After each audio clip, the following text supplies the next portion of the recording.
스택이라는 거를 세 가지 언어로 만드는 방법에 대해서 살펴보고 있었습니다. 그래서 우리가 3장부터 각종 자료 구조를 배우면서 그 자료 구조들을 각 언어로 구현해 볼 건데, 이 언어로 어떤 자료 구조를 구현할 때 사용하게 되는 어떤 기법들 또는 문법적으로 알아야 되는 것들, 이런 것들을 좀 요약해 가지고 설명하는 것이 2장이 되겠습니다. 물론 각 챕터별로 구현하면서 그때그때 뭐가 나오면 그거에 대해서 추가적으로 설명해 드릴 수 있지만, 미리 2장에서 모아가지고 그냥 스택이라는 걸, 가장 간단한 자료 구조인 스택이라는 걸 만들어 봄으로써 여러분들한테 내가 각 언어에서 자료 구조 구현할 때 어떤 것들을 알아야 되는지, 어떤 문법들을 알아야 되는지를 여러분들이 보시면 되겠습니다. 그래서 자료 구조를 구현을 스택 자료 구조를 구현하고 있는데, 보통 이제 클래스로 자료 구조를 구현하는 거죠. 그래서 이 스택에 이제 이 자료 구조에서 유지해야 되는 데이터들이 있겠죠. 기본적으로는 자료 구조라는 것, 똑같은 종류의 데이터를 여러 개 유지를 한다고 말씀드렸잖아요. 그리고 그 여러 개를 유지하는 방법으로는 배열에 유지하는 방법이 있고, 배열이 아니라 노드라는 걸 만들고 그 노드들을 연결해서 이제 그 데이터를 유지하는 방법이 있습니다. 우리가 지금 요 2장에서 살펴보는 스택을 구현하는 방법은 노드들을 만들어서 연결하는 방법이 아니라 배열을 이용하는 방법이 되겠습니다. 근데 이 배열을 정적 배열로 뭐 용량이 10인 배열을 만들어 놓으면 10개밖에는 못 저장하게 되는 거죠. 그래서 동적 자료 구조로 만들기 위해서는 이제 배열을 확보해 놨지만, 동적으로 확보해 놨지만 공간이 만약 이제 더 필요하다 그러면 새로운 데 가서 더 큰 공간을 확보하고 기존 데이터를 옮겨 가지고 계속 데이터를 추가할 수 있게 하는 형태로 이제 진행을 합니다. 따라서 당연히 앞에 좀 다시 거슬러 가면 자료 구조는 그 똑같은 종류의 데이터를 여러 개 저장을 하는 거고 여러 개 유지해야 되겠고, 그거를 요번에는 배열에 유지한다 그랬어요. 그러면 클래스가 멤버 변수로 배열을 가지고 있어야 되겠죠. 근데 이 배열이 그냥 정적 배열이 아니라 동적 배열이 돼야지만 우리가 용량을 필요할 때 늘릴 수가 있다. 이 용량을 늘리는 거는 원래 공간이 요만큼 있으면 그 뒤에다 붙여서 계속 늘리는 게 아니라, 원래 공간은 요만큼 있을 때 여기 뒤에 붙일 수는 없어요. 여기 뒤에 뭐가 있는지 알 수가 없거든. 그래서 공간이 부족하게 되면은 요거보다 더 큰 공간을 확보해 가지고 걔를 옮겨야 돼요. 옮겨야 되는 형태로 이제 동적 배열을 유지해야 되겠고, 자료 구조가. 그 다음에 데이터를 지금 몇 개를 저장하고 있는지를 알아야 돼요. 항상. 그래서 나중에 보면 알겠지만 저는 늘 배열 이름은 아이템스로 사용합니다. 아이템스. 그리고 요번에 그렇게 했는지 모르겠는데 num 아이템스로 이제 유지되고 있는 데이터의 개수를 유지하는 거예요. num 아이템스. 보통은 사이즈라고 하는데 C++는 멤버 변수와 메소드 이름을 똑같게 못 만들어요. 그래서 내가 사이즈라는 멤버 변수를 정의하면 사이즈라는 메소드를 만들 수가 없습니다. 자바는 그게 돼요. 자바는 멤버 변수로 사이즈라는 걸 만들면서 사이즈라는 메소드도 만들 수가 있습니다. 근데 C++는 그게 안 돼. 그래서 제가 드리는 모든 세 가지 언어의 그 코드들은 똑같은 이름의 메소드, 똑같은 이름의 멤버 변수를 쓰기 위해서 어떻게 쓰냐면 배열의 이름은 아이템스, 그리고 저장되어 있는 요소의 개수는 num 아이템스를 써요. 근데 요번에는 요거 대신에 그냥 탑이라는 용어를 쓰고 있어요. 탑. 스택에 맞게끔 그냥 탑 쓰는데 앞으로 보시면 대부분 저장된 요소의 개수는 num items를 쓰는 거고요. 그 다음에 이제 동적 배열을 쓰기 때문에 언제 용량을 확장했는지 알아야 됩니다. 그래서 현재 용량을 유지하는 capacity라는 이제 그 데이터. 그러니까 보통 자료 구조 만들 때 배열을 이용해서 자료 구조를 만들게 되면 멤버 변수로 요 세 개를 늘 유지하게 됩니다. 요 세 개를. 그러면 자료 구조에서 그 다음에 우리가 살펴본 게 뭐냐면 생성자를 살펴봤죠. 생성자.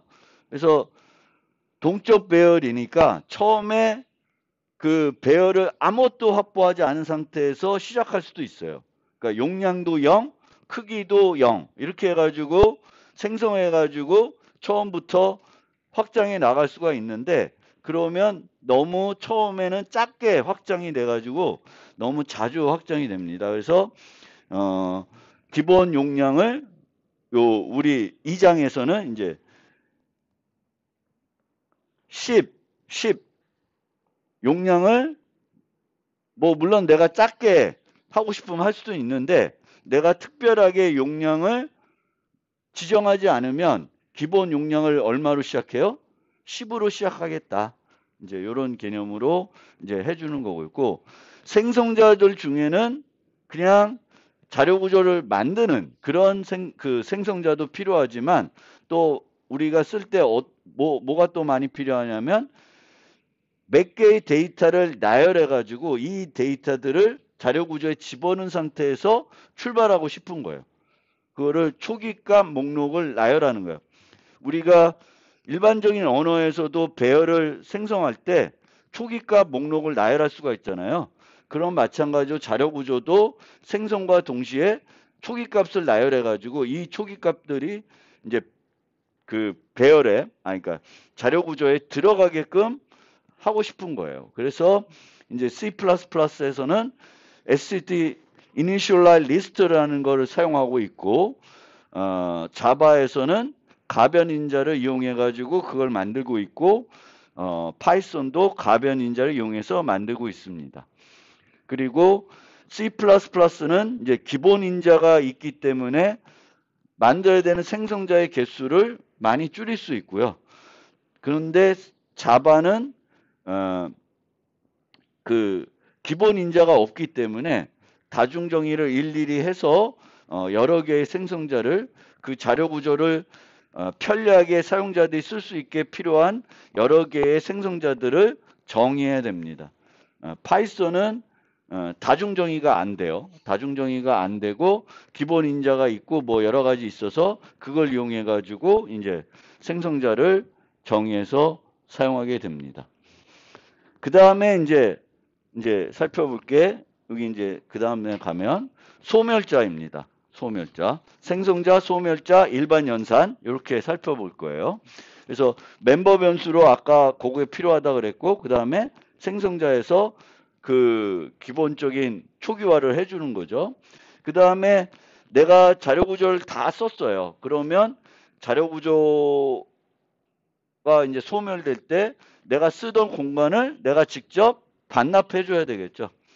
C++는 이제 이 소멸자에서 그 동적 배열을 딜리트 해줘야 돼요. 딜리트를 해줘야 되는데 그 자바나 파이썬은 그게 필요 없죠. 자바, 파이썬은 동적 생성하더라도 반납을 개발자들이 우리 프로그램에서 하지 않아도 JVM이 알아서 해주기 때문에 소멸자를 만들어야 되는 필요성은 없습니다. 그래서 소멸자는 C++에서만 만들 필요가 있습니다. 그리고 저런 소멸자를 만들게 되면 C++에서는 나머지 빅5 그러니까 소멸자 제한 나머지도 다 만들어줘야 되죠. 그래야지만 여러 상황에서 문제가 없이 동작할 수가 있습니다. 항상 모든 자료 구조들은 저런 식으로 다 빅5를 C++에선 만들어줘야 되는데 여러분들이 그걸 만드는 훈련을 하는 게 이 자료 구조에 중요하지 않기 때문에 항상 소스 코드를 들릴 때 빅5는 제가 만들어서 드릴 거예요. 그래도 여러분들이 그 C++ 위주로 학습하시는 분들은 그 빅5들을 각 자료 구조마다 어떻게 만드는지 어떤 차이가 있는지 잘 살펴보시고요. 보셔야 되겠습니다. 그 다음에 소멸자는 아니지만 내가 데이터를 막 자료 구조에 넣다가 들어있는 자료 구조를 하나도 없는 것처럼 다 비우고 싶을 때가 있어요. 다 비우고 처음부터 다시 뭔가 데이터를 넣고 싶은 거예요. 그러니까 이 자료 구조를 아예 없애는 건 아니고 자료 구조에서 우리가 저장했던 여러 데이터를 다 없애고 싶은 거예요. 그때 쓰는 게 클리어예요. 클리어. 클리어에서는 기존에 확보된 공간을 반납할 필요는 없고 뭐만 바꿔주면 돼. 보통은 num items만 0으로 바꿔주면 돼요. 여기서는 탑이라는 그 멤버 변수만 0으로 바꿔주면 돼요. 그러면 이제 공간이 없는 거니까 다음에 데이터를 넣으면 이미 넣었던 거에 덮어 쓰겠죠. 그래서 동적 배열을 내부적으로 우리가 사용할 때에는 굳이 그 배열을 반납하고 새로 확보하고 하지 않아도 돼요. 가장 간단한 방법은 num items만, 즉 크기 정보만 0으로 바꿔버리면 이제 클리어가 되는 거예요. 그런데 이게 동적 배열을 이용하는 기법이 아니라 그 노드들을 연결해가지고 동적 생성 노드들을 연결해가지고 만든 자료 구조는 이 노드들을 하나씩 다 반납해 줘야 돼요. 물론 C++는 그렇게 해야 되는 거고 다른 애들은 그렇게 안 해도 저절로 반납이 되겠지만 어쨌든 동적 배열이 아닌 또 다른 방법으로 자료 구조를 구현할 때에는 이 클리어가 또 비용이 많이 들 수가 있어요. 그냥 사이즈만 0으로 바꿔서 안 된다라는 거예요. 그럼 그거는 또 그때 가서 한번 살펴보시면 좋겠고요. 그 다음에 이제 요런 얘기가 나오는데 자바나 파이썬은 알아서 때 되면은 그 동적 사용된 공간들을 저절로 그 반납을 해줘요. 그거를 뭐 자바에서는 쓰레기 수집한다고 하는데 그걸 해주는데 내가 이 쓰레기 수집을 조금 더 촉진시키기 위해서 이런 거죠. 요런 어떤 동적 생성된 데이터가 있는데 얘가 이렇게 여러 변수들이 쟤를 가리키면서 쓰고 있어요. 그럼 얘는 아직 쓰레기가 아니에요. 근데 이 변수가 이 연결을 끊어줘요. 예를 들면 얘가 A라는 애, B라는 애, C라는 애가 가리키고 있는데 C 이퀄로 자바에서 null 해주면 얘는 이제 이 주소를 잃어버리는 거죠.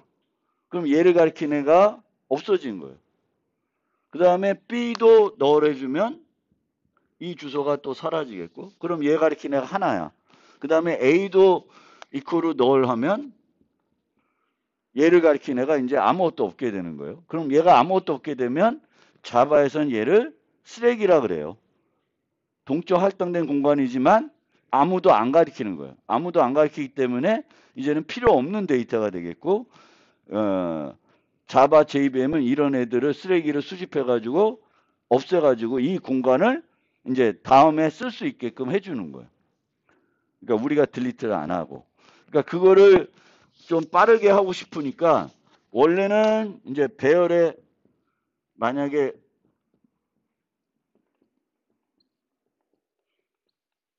이런 식으로 이렇게 형태로 되어 있다고 보세요. 배열이. 그러니까 배열의 시작 주소를 누군가 가리키고 있고 이 배열의 각 요소에 또 어떤 객체들을 가리키고 있어요. 그러면 얘가 쓰레기가 되려 그러면 여기 값을 얘도 널로 해주면 얘가 쓰레기가 되겠죠. 근데 그렇게 하려 그러면은 내가 이 배열에 있는 모든 항들을 n개가 있으면 n번 다 폼은 반복하면서 뭘로 해줘야 돼? 널로 바꿔줘야 되는 거죠. 근데 그거는 비용이 드는 거야. 그래서 그렇게 안 하고 얘만 널로 하면 이 자체를 가리키는 애가 없어져요. 그러면 이 자체가 쓰레기가 돼버려요. 얘가 쓰레기가 되면 얘도 자동적으로 쓰레기가 되는 거예요. 굳이 우리가 얘를 조금 더 빨리 쓰레기로 만들기 위해서 요 값들을 우리가 널로 바꿔줄 필요는 없어요.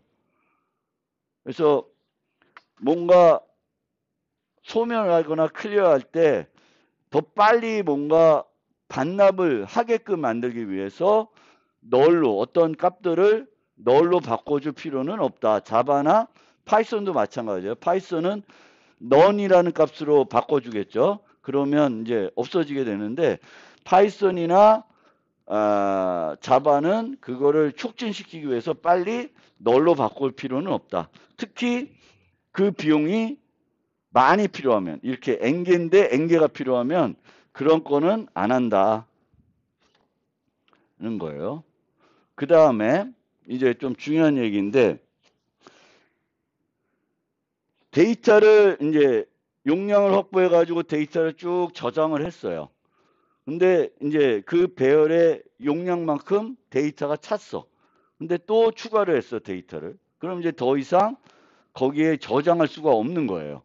그럴 때 이제 뭘 하냐면 더 큰 공간을 확보해 가지고 이제 하는 거예요. 근데 더 큰 공간을 확보할 때 얼마만큼 큰 공간을 확보해 주는 것이 바람직하냐? 이제 그거를 우리가 고민해 보려고 그런 거예요. 여기서 보면은 2배씩 늘리고 있습니다. 2배씩. 기존보다 2배 늘리는 거예요. 그러면 10개 있었으면 20개가 되는 거고 20개가 있으면 40개가 되고 40개가 있으면 80개가 되는 거죠. 근데 이렇게 2배로 늘리면은 어떤 단점이 있을까요? 네? 정확히 얘기하면은 예를 들면서 지금 100개였어요, 용량이. 근데 공간이 모자라. 100개가 들어가 있는데 하나를 더 넣어야 돼. 근데 공간을 얼마나 확보해요? 100개였으면 2배 하면 200개가 되죠. 200개를 확보했는데 나 하나만 저장했어. 그럼 101개가 들어있죠. 그리고 나서 데이터를 계속 넣으면 이거는 좋아. 이건 좋아. 근데 달러 하나 넣고 땡쳤어요. 그러면 어떻게 돼? 99개의 공간이 낭비가 되는 거죠. 그런 단점이 있어요. 그래서 2배씩 늘리는 게 또는 2배, 3배씩 늘리는 게 이제 그런 단점은 있어요. 그렇지만 이제 그래서 우리가 2배씩 늘리지 않고 1.5배 또 1.125배 뭐 이런 식으로 늘리기는 해요. 그래서 이게 그 라이벌이나 언어에 따라서 조금씩 다른데 이제 기본적으로 우리가 수업 시간에 만드는 코드들은 조금은 쉽게 만들기 위해서 동적 배열 기법을 쓸 때는 항상 공간이 부족할 때 몇 배 늘린다? 2배 늘리는 거예요. 근데 만약에 용량이 0으로 시작했다. 그럼 처음에는 공간을 얼마나 확보할까? 하나. 그 다음에 하나는데 또 부족하면 2개짜리를 만들고 그 다음에 4개짜리 만들고 그 다음에 8개짜리 만들고 이런 것을 계속 2배씩 처음 늘리는 거예요. 근데 요 늘리는 게 너무 자주 일어나는 거죠. 그래서 SD 벡터를 용량을 0으로 시작하는 거는 별로 효율적이지 못해요. 최소한의 공간은 조금은 확보해서 시작해야 이게 그 용량이 확장되는 비용들이 줄일 수 있어요. 그럼 용량을 확장할 때 들어가는 코드를 보면 우선 현재 용량을 2배로 늘립니다. 그러니까 10이었으면 캐패시티가 얼마가 돼? 20이 되겠죠. 20이 된 상태에서 새 공간을 확보해요. 새 공간을. 그럼 저희는 어디 확보될지 우리 모르는 거예요. 근데 시스템에서 확보해 주는 거죠. 그 다음에 뭐래? 기존에 내가 갖고 있던 데이터를 새로 확보된 공간에다 옮겨놔야 되죠. 그래야 계속 내가 쓸 수 있으니까 옮긴 다음에 기존에는 삭제를 해요. 그리고 아이템스는 뭘 가리키게 해요? 요 새롭게 만든 공간을 확보하게 합니다. 알고리즘 이해되죠? 요게 기본적으로 일어나는 일이에요. 그러니까 C++가 정확하게 어떤 일들이 내부적으로 필요한지를 잘 보여주고 있습니다. 코드가. 근데 자바나 파이썬은 얘를 해주는 애가 조금 있기 때문에 라이브러리에 걔를 그냥 간단하게 이용하고 있어요. 자바에서는 어떤 배열을 용량을 바꾸고 싶다. 데이터를 유지한 상태로 할 때 쓰는 게 arrays copy of라는 걸 쓰시면 돼요. 그럼 제가 내부적으로 이 일을 해주는 거예요. 그렇죠? 파이썬은 이런 식으로 더하기 이코로 쓴다든지 뭐 하시면 돼요. 여러 가지 방법이 있는데 이런 것들도 파이썬 쓰시는 분들은 그 어떤 리스트가 있을 때 0, 3개를 이 리스트에 추가하고 싶다. 그럼 이런 방법 있고 이 방법 있고 이 방법이 있는데 그 방법들이 어떤 게 조금 더 효율적이고 어떤 차이들이 있는지를 잘 생각하고 알아보고 쓰셔야 돼요. 파이썬도 이제 한 가지 일을 하는 방법이 여러 가지가 있기 때문에 이 차이를 우리가 잘 보고 쓰셔야 돼요. 아마 얘와 얘는 A의 주소가 안 바뀌는데 얘는 A의 주소가 바뀌어요. 그런 차이들이 있어요. 그래서 그런 것들도 우리가 이제 똑같은 일을 여러 가지 방법으로 만약에 그 언어에서 할 수 있게 해주면 어떤 거가 더 좋은 건지 효율적인 건지는 좀 알고 쓰실 필요가 있습니다. 그러면 이 2배로 확장하는 이유, 정확하게는 S배로 확장하는 이유가 뭐냐? 우리가 S배로 확장하지 않고, 그러니까 여기서 2배로 확장했죠. 2배로 확장하지 않고 K개씩 10개씩 부족하면 10개씩만 더 추가로 확보하는 거예요. 10개씩. 10개씩 확보하는 그거의 비용을 우리가 분석하기 위해서 어떻게 하냐면 분할 상환 분석을 한다는데 분할 상환 분석한다는 것은 평균을 계산한다는 거예요. 평균을. 평균 비용을 계산하는 거예요. 그러면 여기서의 비용을 보면 이 데이터를 우리가 추가를 할 때 용량이 현재 충분해. 그러면 추가하는 비용은 1이에요. 1로 데이터를 추가할 수가 있는 거예요. 1로 데이터를 추가할 수 있는데 이제 이게 부족할 때 2배로 확장이 되면은 i-1이 2의 거듭 제곱인 경우에는 2배로 늘리는 비용이 필요하고 2배로 늘린 다음에는 기존에 있던 애들을 복사해야 되겠죠. 그래서 i-1개의 비용이 2의 거듭 제곱인 경우마다 필요한 거예요. 얘는 10개씩 뭐 20개씩 늘리니까 그때마다 i-1개의 비용이 필요한 거예요. 그러면 전체적인 비용은 n개를 저장한다고 했을 때 각각의 CI 이 비용들을 더한 다음에 이 전체를 평균 내려 그러면 어떻게 해야 돼? n으로 나누면 되겠죠. 그러니까 n번 데이터를 추가하는데 요때는 어떨 때는 비용이 1이고 요때는 비용이 막 i-1개의 비용이 들어가는 거예요. 그러면 n개를 저장했을 때 전체 평균적으로 소요되는 비용은 이들 비용들 다 더한 다음에 n으로 나누면 되겠죠. 그러면 평균 비용이 나오는 거예요. 그러면 얘는 여기 뭐 수학에 나오면 해보면 되겠지만 쭉 나오면은 이런 비용이 나와요. 이런 비용. 결국은 n에 비례하는 비용이 나오는데 그러면 n으로 나누면 어떻게 돼? 뭐 3n이든 2n이든 나오면 다시 상수 비용이 되는 거죠. 그래서 얘는 평균 비용이 5완이 돼요. 평균적으로. 그러니까 늘 5완에 하다가 어떨 때 한 번만 크게 하고 그 다음에 또 5완이에요. 그렇게 되는 거예요. 근데 얘는 해보면은 이 정도 비용이 나오고요. 여기서 n을 나와도 5n의 비용이 들어가요. 그래서 일정한 크기로 매번 늘리는 거는 평균 비용이 더 비싼 거예요. 어떻게? S배, 2배, 1.5배, 1.25배 이런 식으로 써요. 그래서 이가 2배가 아니라 1.5배면은 요 이 값이 1.5로 바뀔 뿐 큰 차이는 나진 않아요. 수학적으로. 그래서 실제 언어들 라이브러리에서 어떻게 하냐?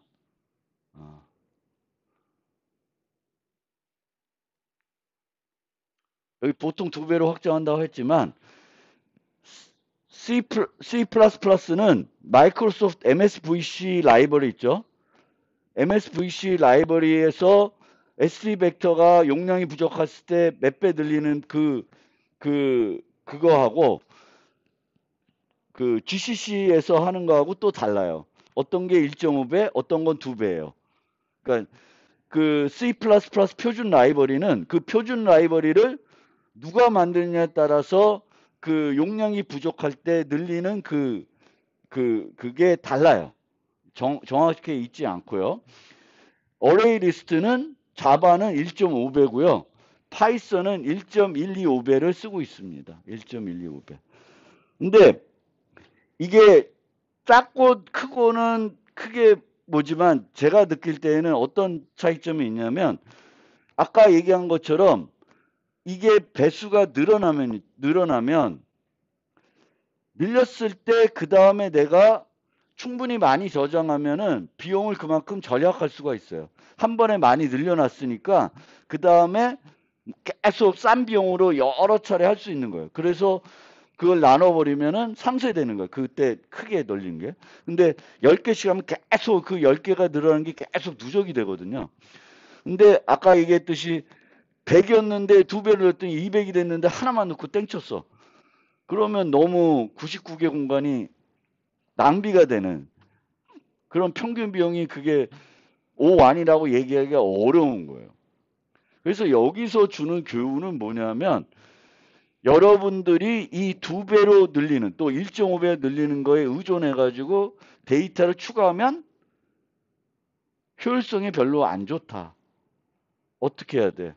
미리 내가 얼마만큼의 데이터를 이 자료 구조에 집어넣을지 예측을 해가지고 필요한 공간을 충분히 확보해줘서 이 뻥튀기 되는 게 크게 많이 안 되게끔 많은 횟수가 일어나지 않게끔 설정해 주는 게 중요하다. SD 벡터를 쓰거나 자바에서 어레이 리스트를 쓰거나 그게 중요해요. 파이썬에서는 뭐 그런 건 없는데 어레이 리스트나 이제 자바나 자바나 이제 C++에서 자료 구조 쓰는데 이 자료 구조가 내부적으로 배열을 쓴다. 동적 배열을 쓴다. 그러면 뭐가 중요해요?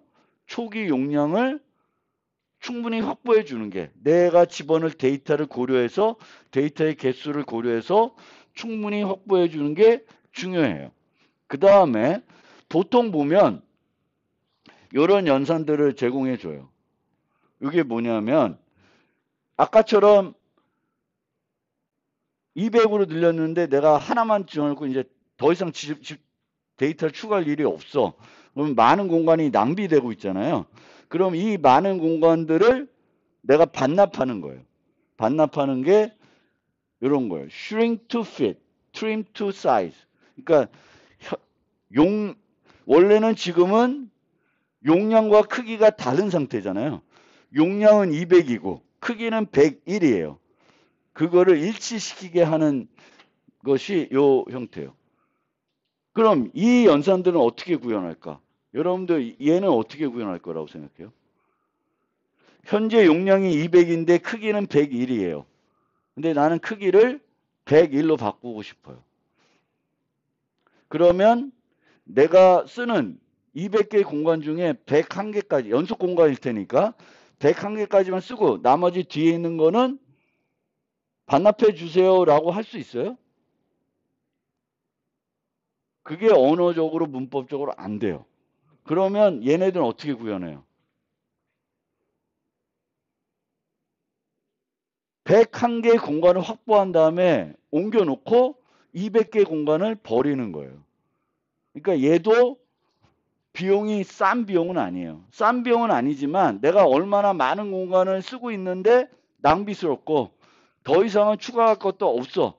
그러면 차라리 요거 한번 해가지고 공간들을 프리 시켜주는 게 좋겠다. 그러면 저걸 쓸 수 있는 거예요. 그래서 이것도 비용이 드는 비용이니까 그냥 아무 때나 막 쓰지 마시라는 거죠. 이것도. 아, 여기 써 있네. 그렇죠? 동일하게 동작한다. 그래서 말씀드린 것처럼 자료 구조를 생성할 때 저장할 데이터 개수를 미리 알면 그것에 맞는 적절한 용량을 확보해 주어야 더 효과적으로 사용할 수가 있습니다. 동적 배열 기법을 사용할 경우에는 내부적으로 여러 번 자동 확장하는 것보단 처음에 충분히 확보하는 것이 효과적입니다. 내가 한 100개를 저장할 거야. 그럼 100개 만들어 놓으세요. 아니면 최소 100개 정도 저장할 거면 50개 정도 60개 정도 만들어 놓고 그러면 한 번 정도 더 확장되게끔 2배로 확장되면 이제 그런 것들 보시면 되겠고 내가 쓰는 라이브러리에서 동적 배열을 그 자료 구조가 확장할 때 2배로 확장하는지 1.5배로 확장하는지 이런 것들도 API 통해서 살펴보고 그거를 생각해서 이제 구현을 하시면 좋을 것 같습니다. 생성할 때 적절한 초기화가 중요한 것은 아니고요. 이런 경우도 있어요. 내가 쓰고 있는데 이제 응용해서 보니까 앞으로 한 100개를 더 저장해야 될 것 같아. 그러면 그 100개를 수용할 수 있을 만큼 용량을 늘려주는 거예요. 늘려놓고 하는 거예요. 그러니까 C++ 보면은 벡터 같은 거 보면 reserve라고 하는 메소드가 또 있어요. 그래서 언제나 내가 어떤 특정 용량으로 내가 갖고 있는 걸 바꿔줄 수 있습니다. 그 reserve도 똑같이 그만큼의 크기를 확보해가지고 데이터를 옮겨놓은 다음에 이제 기존 데이터를 버려가지고 용량을 보장시켜 주겠죠. 그래서 그런 것들을 우리가 잘 사용하시면 좋을 것 같고요. 그래서 우리가 자료 구조를 사용할 때는 총 사입하는 데이터의 수 그리고 데이터를 사입하는 특성을 파악해 가지고 거기에 가장 잘 맞는 그거를 찾아야 됩니다. 빈도, 주기, 간격 등을 찾아야 됩니다. 그러면 이제는 요걸 갖고 한번 정수 스택을 만들어 볼게요.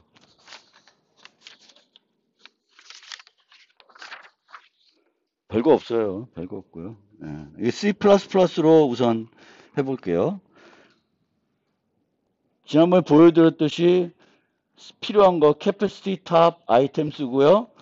이제 C++에서는 자료 구조를 구현할 때 어떤 크기 정보나 용량 정보는 int를 쓰지 않고 size t를 많이 씁니다. 실제로는 int보다 더 큰 용량의 공간들을 확보해서 쓸 수 있기 때문에 C++에서는 이 용량이나 이런 크기 정보를 나타낼 때 int를 쓰지 않아요. 하지만 자바는 int를 씁니다. 그 언어마다 그게 또 차이 나니까 그런 거 보시면 되겠고요. 이제 increase capacity 이제 생성자가 2개가 있고 이 빅5들이 쭉 있습니다. 여기까지 보시면 되겠고 여기서부터 is empty부터 살펴볼게요. is empty는 스택이 비어 있는지 여부를 살펴보는 거죠. 뭘 보면 돼? 크기가 0이면 비어 있는 거죠. 크기가. 그래서 뭐가 지워졌어?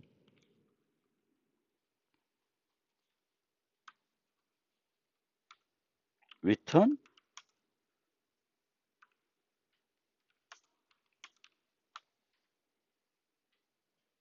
탑이 0인지. 항상 is empty는 뭐만 살펴보면 돼요? 크기만 보면 돼요. 크기를 우리가 늘 유지하고 있기 때문에 자료 구조들은 이 자료 구조가 비어 있는지 아닌지 보시면 되는 거고요. 사이즈는 탑을 반환해 주면 돼요.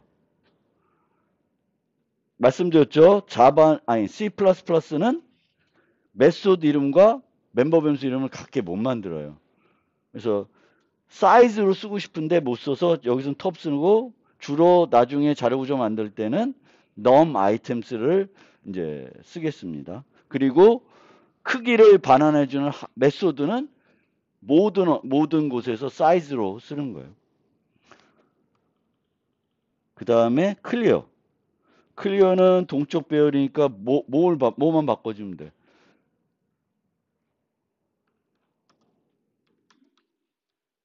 탑만 0.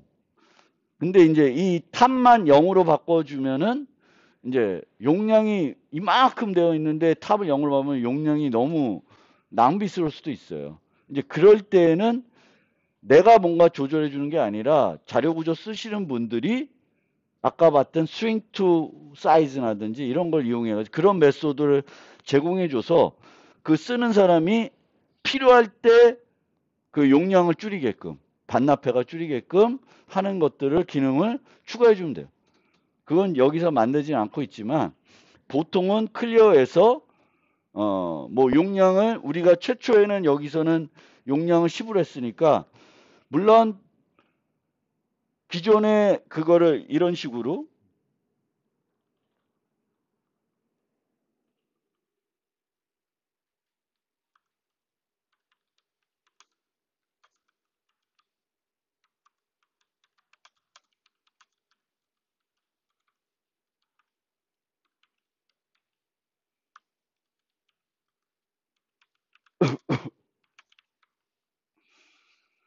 이렇게 할 수도 있죠.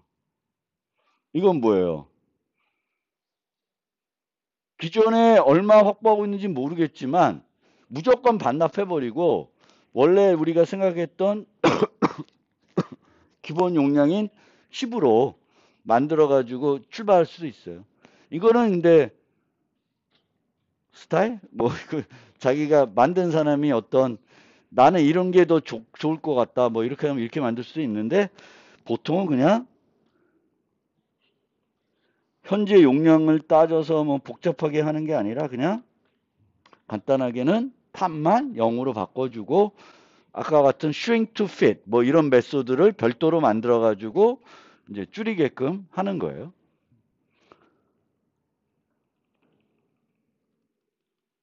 자, 여기서부터 살펴보겠습니다.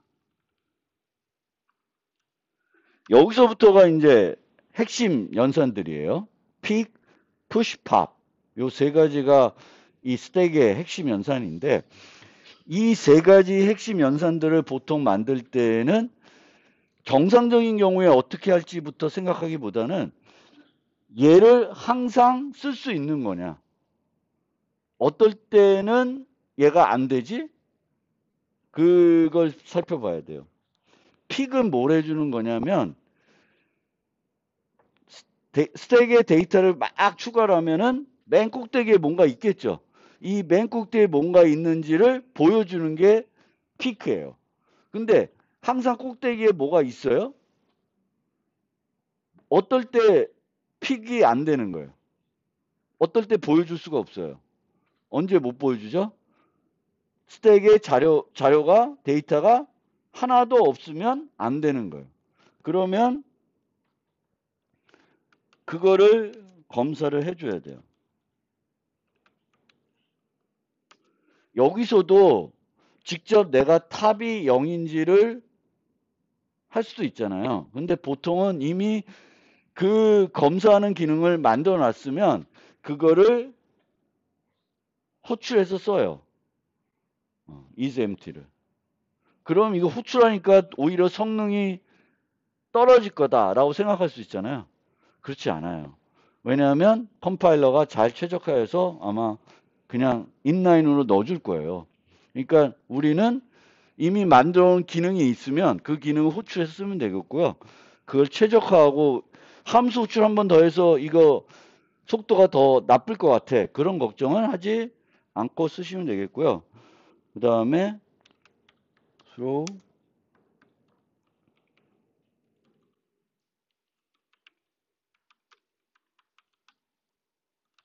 이것도 애매한데 로직 에러를 예외를 발생할지 런타임 에러를 발생할지는 조금 애매한 상황이에요. 그럼 뭐 크게 중요한 건 아닌 것 같고 원래 로직 에러는 논리적인 문제를 말하는 거죠. 런타임 에러는 실행 시간이 가야지만 알 수 있는 에러예요. 근데 얘는 어떤 의미가 있냐면 픽을 호출하기 전에 내가 empty인지 아닌지 보고 원래는 호출할 수 있어요. 그래서 이 예외는 절대 일어나지 않게끔 내가 사용할 수는 있어요. 그래서 보통 얘는 런타임 에러가 아니라 미리 알 수 있기 때문에 검사할 수 있기 때문에 로직 에러를 쓸 수도 있는데 뭐 그게 로직 에러인지 뭐 런타임 에러인지 중요한 게 아니라 더 중요한 거는 이런 자료 구조의 각 연산들을 만들 때 어떤 예외적인 상황이 있는지 그거를 정확하게 알아내고 그거를 검사하고 검사해서 그 상황이면 예외를 발생하게끔 프로그램을 각 언어에 맞게끔 짜주시면 돼요. is empty면 안 돼. 줄 게 없어. 줄 게 없으니까 뭐 할 수 없죠. 그 다음에 하면 얘는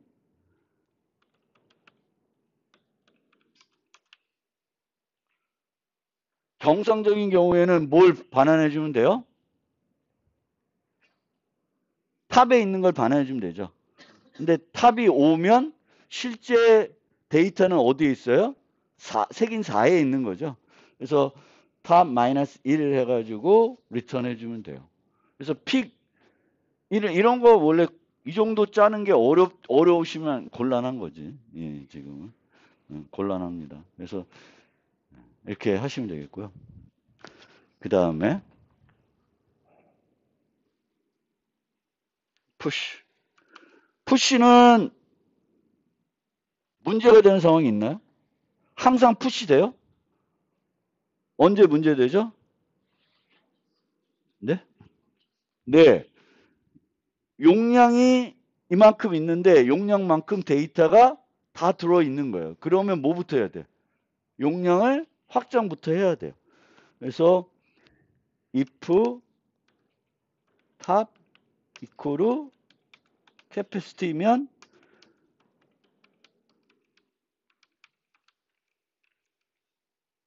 요걸 해줘야 돼요. 그러니까 현재 크기와 용량이 같으면 다 찬 거죠. 더 이상 집어넣을 공간이 없는 거예요. 그러면 increase capacity를 불러서 용량을 확장해 놓는 거예요. 그러면 이제 또 그 다음에 추가하시면 되겠죠. 추가하는 거야 뭐 어디다 추가하면 돼요? 탑 위치에다 추가하면 되죠. 그러면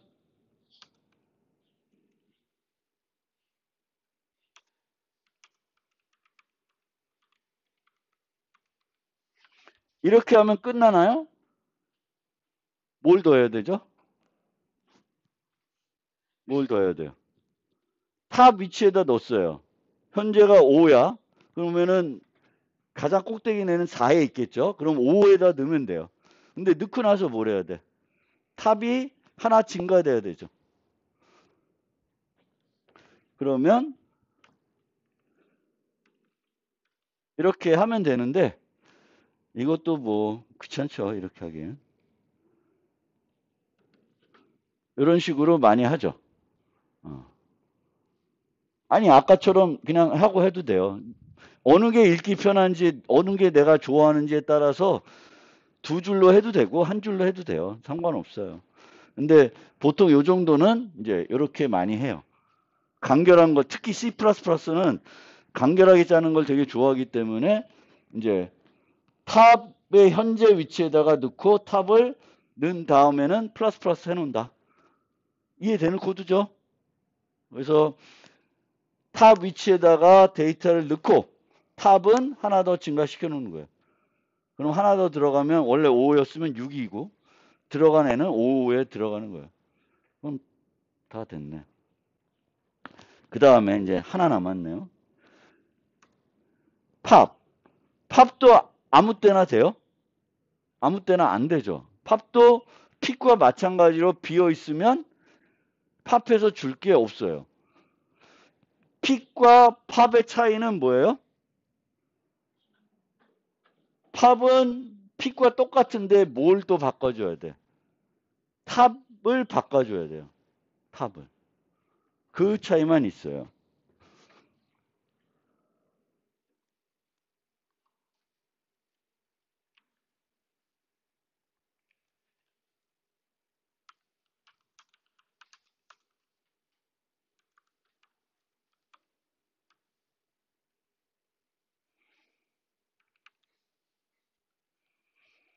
아,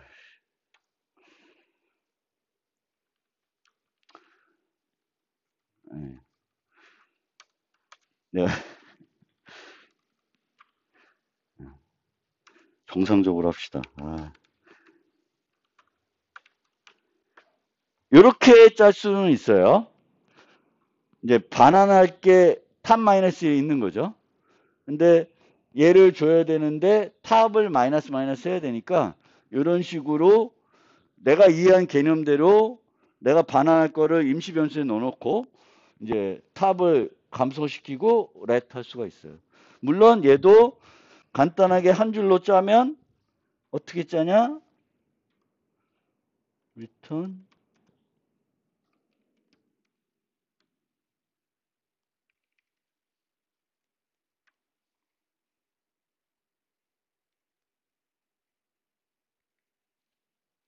이렇게 짜면 돼요.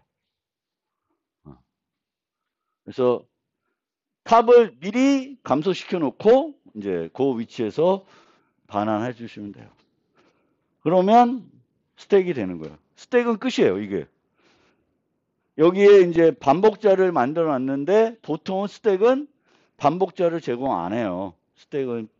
스택에 있는 거를 뭐 쭉 데려가서 뭐가 있는지 보지는 않기 때문에. 근데